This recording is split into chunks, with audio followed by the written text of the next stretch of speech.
automatic smelting. A great way to save time when needing resources. You'll need basically everything in this chest. You'll need to build a collection system, the furnace smelting system itself, as well as an item elevator. For setting it up, you're going to need chests just like this. These are going to be the 3 input chests. This is going to be our coal input chest, and this is our output chest. Yes, we are using furnace, blast furnace, and smoker in the build. Step 1 is dig 4 blocks below the chest. And welcome to my Minecraft guide, where this is a lot of stone. I will also mention you don't need to do this underground. I just don't want this showing in the world. Probably the easiest thing in this build is going to be the item elevator. So let's do that first. And all it requires is taking the droppers and putting them into your collection chest. For a very basic elevator, all you need is to have a hopper redstone clock where you have 2 hoppers going into each other that then pass an item back and forth forever. A comparator going from those, and that comparator then goes into a block with a redstone torch on top of it. And on top of that redstone torch block, you go and place down another random block with a redstone dust on top. And now whenever an item gets put into this bottom dropper, it gets sent all the way up to our chest. We are going to turn this off for now though, because I don't want to have to hear the clicking. The next part of this build is setting up our furnaces. And there's a couple ways you can go about this. The first way being going 3 blocks below each of the chests and then just going out like this. The next option is making sure you're lined up with the chest and then place down the blocks where you want the furnaces to go and then just place them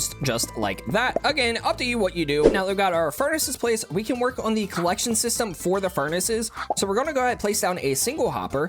Going from that hopper, you want a comparator. Going from that comparator, place down a block with a redstone torch on the back of it, then another block, a repeater, and then another block. And at this point, you can go place down a powered rail on top of the hopper and start having a rail go out. Now would be a really good time to go ahead and test a hopper minecart on this. So let's say this hopper minecart is completely full with items. It will not be able to go off of that because when the hopper gets filled with items, it activates the comparator, which activates this system, which then turns the power off from the powered rail that this is connected to, which then allows the items to go into here until the hopper is empty. Now once the furnaces and collection point are set up, you can go ahead and run rails underneath all of the furnaces. It is always a good idea at this point to make sure the minecart can make it all the way through the rails and then back.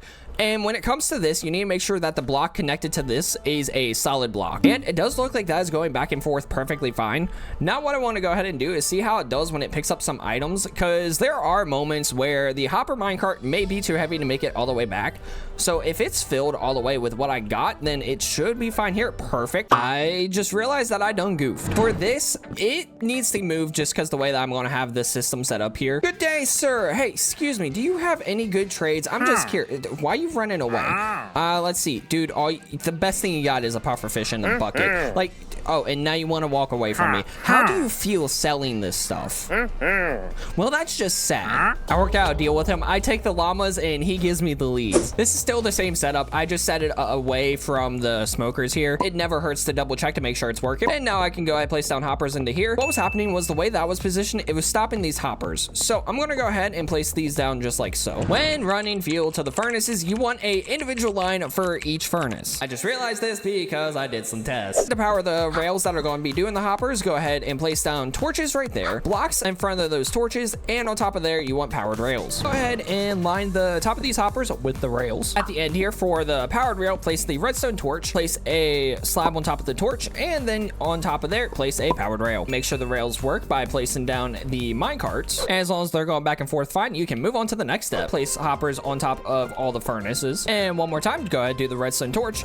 do a block, do a slab, do a powered rail. This would also be a really good time to check underneath the hoppers to make sure that there's nothing in them, because it could be very easy for just like, let's say, a piece of gravel to get into the hopper during this process. And for simplicity's sake in the future, I recommend just having a open space where you can check out under the hoppers at all times. And now we have all our hopper minecarts running, which means this is pretty much fully set up. Don't forget to repower your redstone clock down here for the item elevator to work. The final thing you gotta do, just to make sure you don't accidentally misplace items, is place down a item frame marking what the chests are used for. And for our output chest, we'll just go ahead and type in the word output. It's time for the final test just to make sure that it works. So we'll go ahead and put all this beef into here along with the other raw meats I got. We'll go ahead and put some raw items in here, and we'll put some cobblestone to get that smelted in the stone. As things get cooked, they'll go into our output chest. Light up down here because you definitely don't want any mobs spawning down here, especially no creepers. You don't want them to blow up the redstone. That would suck. So yeah, now you got yourself an auto smelter, which does all 3 furnaces. It's not perfect, but it works. Biggest problem you'll probably find yourself running into is filling the furnaces with coal. So let's say I fill our furnace one up with the coal there, and if we go down here to watch the furnaces fill up, the minecart down here does not reach all the way to the end. Rather, it'll just fill up until, let's see, yeah, up until this guy, which is the 1, 2, 3, 4, 5, 6th furnace here.